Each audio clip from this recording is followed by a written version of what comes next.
So I'll give a little bit of background about myself. These are the two organizations that I run and operate, but a little bit of history before myself, how I got into this. I got into business consulting kind of out of, like, I guess a pure accident, really. I worked for two international franchise companies at the time, and so I was able to work with businesses within that company structure and help them be more profitable and successful. And a lot of those different business owners also owned other businesses. So what ended up happening, just out of happenstance, is they're like, we like you, you're doing a great job here for us, can you help me with this other business on the side? And so I really kind of fell into it by mistake. And as I got more and more disgruntled with the corporate world, the last job that I had, I was an executive for H&R Block. You can imagine how disgruntled I was working for them at times. No pun intended, right, for the tax folks in the room.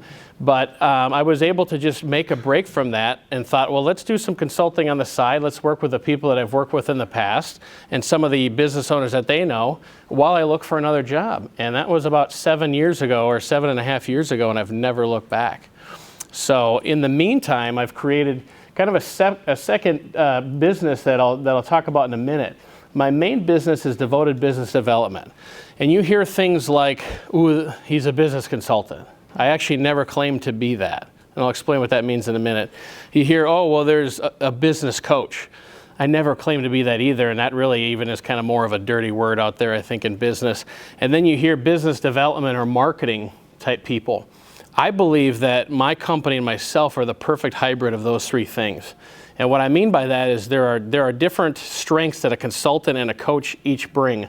A coach can help you and motivate you and kind of give you some rah stuff, and they're typically an expert in one area, and they're going to teach you through that area.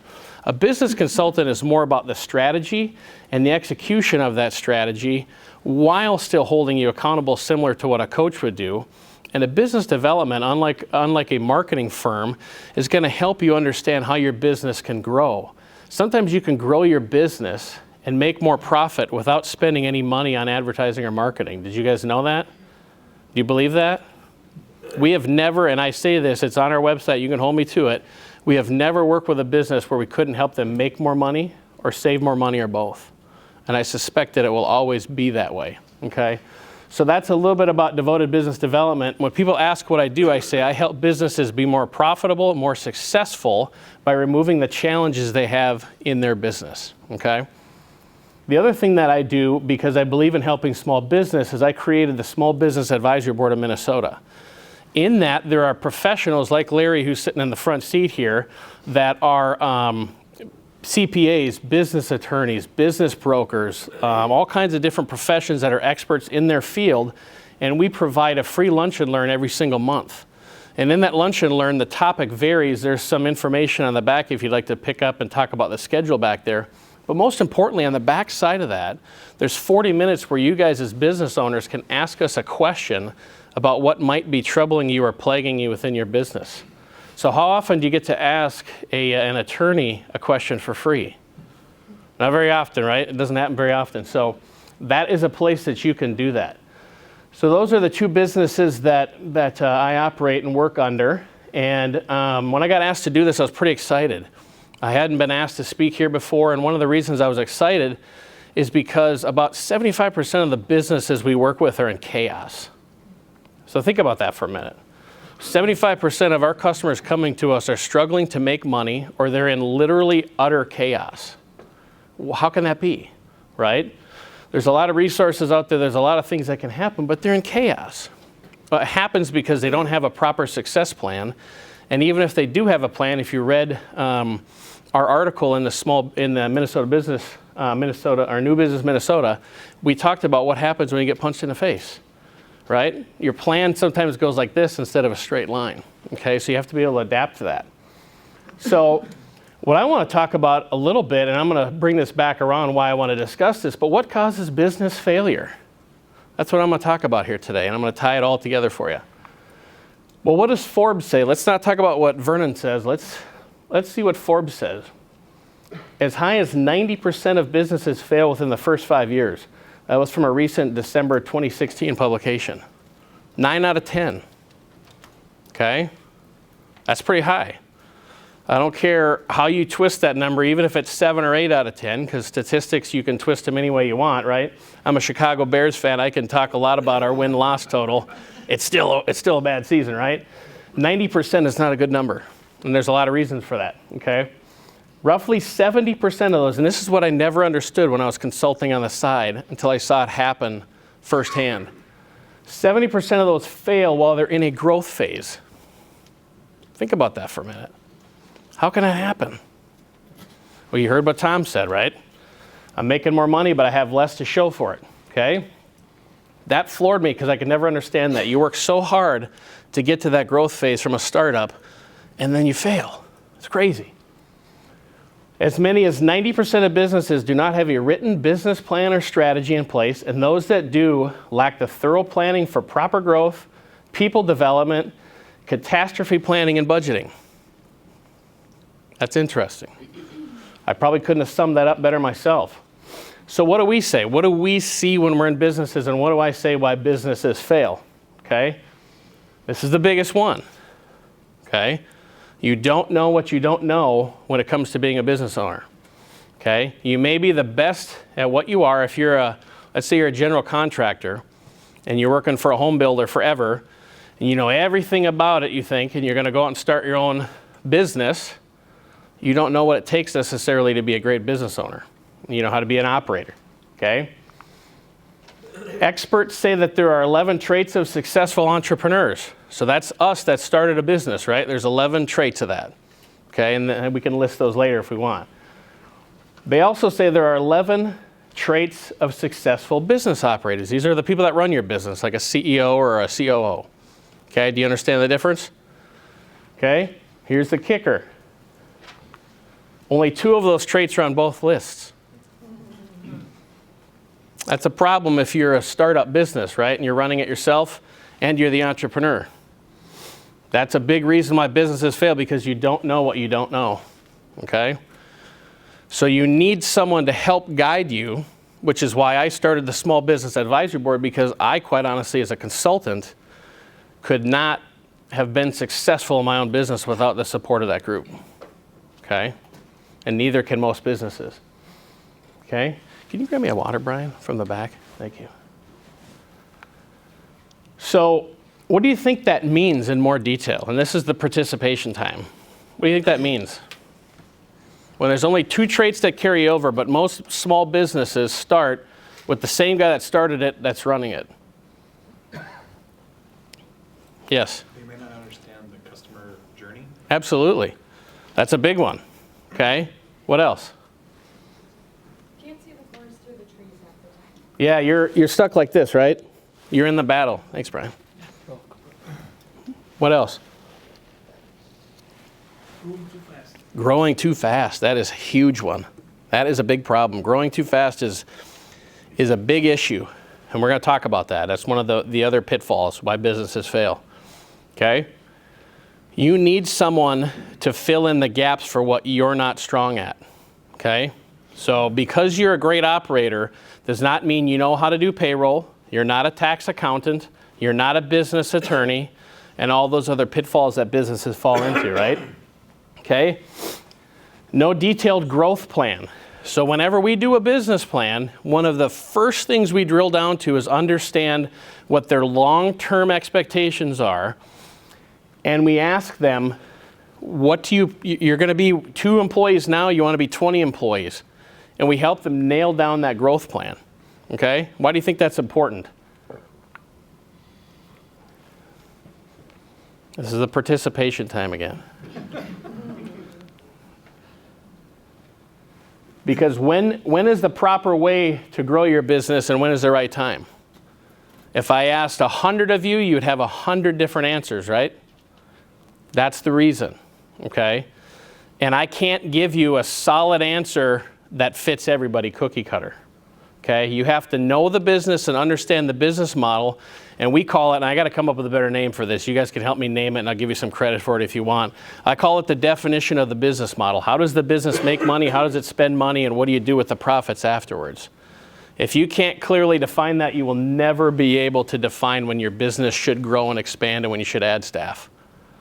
Okay? So it's very important. And when do you think most businesses grow? When do you think they advance and add staff and expand? Too soon. That's the right answer, but when do you think they just come up with the idea to do it? Start getting more, there's more income than it's expensive. Yeah, they start making a profit, right? Now this is great, I'm making a profit, right? What else? You won't believe the answer that I get all the time. Someone told them to. Someone said you should expand. I'm not kidding. I don't make this stuff up. I hear this stuff every day. Someone told them they should. Or even worse, they bought a franchise and they bought 5 franchise rights, right? And they only had 1 open, and even though that 1 is failing, they opened 4 more because they had to. They didn't want to get in trouble with the franchisor, right? That's crazy, but it happens because they don't know how to navigate through those pitfalls. Okay, that's why you need a professional of some sort to help you through that. Okay? Oh, I want to go back to one more thing on this. Here's another issue. We work with, you think about, name an industry that what used to be great 10 years ago and is failing now. Anybody have one? Blockbuster's a good one, right? What happened with Blockbuster? We were just talking about this the other day. What happened with Blockbuster? Netflix happened, right? So they didn't understand what was coming down in the marketplace, correct? They should have owned Netflix before Netflix happened. But they didn't have the foresight to do that, okay? We work with a lot of, and it's going to happen if you're a brewery owner, you should talk to me. I don't mean to offend your industry, hopefully you're not. But if you're a brewery owner, it's coming too for you guys, okay? So we work with a lot of pawn shops right now, pawn and retail shops. So like Pawn America here in the Twin Cities, that's one of, they're not our client, but that's one of our biggest industries that we work in, okay? And 12, 13, 15 years ago, they couldn't make enough money. They were trying to figure out how do we bury this money so the government doesn't get enough to pay taxes on it. Now they're dying. They're closing at a rapid rate. What happened? eBay. Craigslist, eBay, Amazon. Amazon sold 40% of the online stuff over Black Friday. Can you believe that? Okay. Do you think that cuts into their profit? Right? Did they know that was coming? They should have. What happened to the price of gold if you've paid attention to it in the last 10 years? It's settled down to a more normal number, right? They should have known that was happening. But what else did they do that restaurant owners and everybody else do? When you have one successful location, you're making a bunch of money, you open a second one. How do you open that second one? You take half the staff, right? Common sense would tell you take half the staff from the first one, put it in the second one, and now your cash cow is now diluted, right? You diluted the talent pool within that deal. And they forgot how to run their business, buy low and sell high. And it's killing them all across the United States, okay? Know when to grow and have a plan to do that so that you don't grow yourself into extinction, okay? Pricing strategy, not perfect. I've never heard anybody else talk about pricing strategy besides myself. Maybe I'm crazy. Why is pricing important? Anybody? Competition? Okay. It's part of the perception of the individual buyer. Very much perception, right? So there are liquor companies that fight each other over being the highest priced bottle of wine and booze in the liquor store. Did you know that? And it has not hurt their sales. Okay? So when you set your price low, it's a lot higher to make it go high, correct? Agree or disagree? Very important, right? You have to understand that. Also, if you're in production, if you're creating t-shirts, you're printing t-shirts, right? And you sell every t-shirt for $10 and you make a profit of $4, great, right? You're doing well. Your net profit's $4 on a t-shirt. What happens when you double your staff? What happens when you buy a larger facility? What happens when you take out a loan to expand and have to buy items up front to handle the large orders that are coming in? Are you covering your overhead? No one ever thinks about that, but it will bankrupt you, and it'll be one of the reasons why businesses fail and have no cash flow as they grow and expand. Does that make sense? This is a big one. Pay attention to this one. It's a very big one. Lack of funds and capital. Okay, this is a huge one. What causes lack of funds? Overspending. Who said that? Get her a Snickers bar or something, please. Overspending. Nobody ever says that. That's perfect. I like that. What else? Receivables. What else? We'll hook you up later. Inventory? Yep. What else? Yeah, he said receivables. What else? Low profits. There's another big one. Or credit. Poor credit can be one. Who said? You say human capital?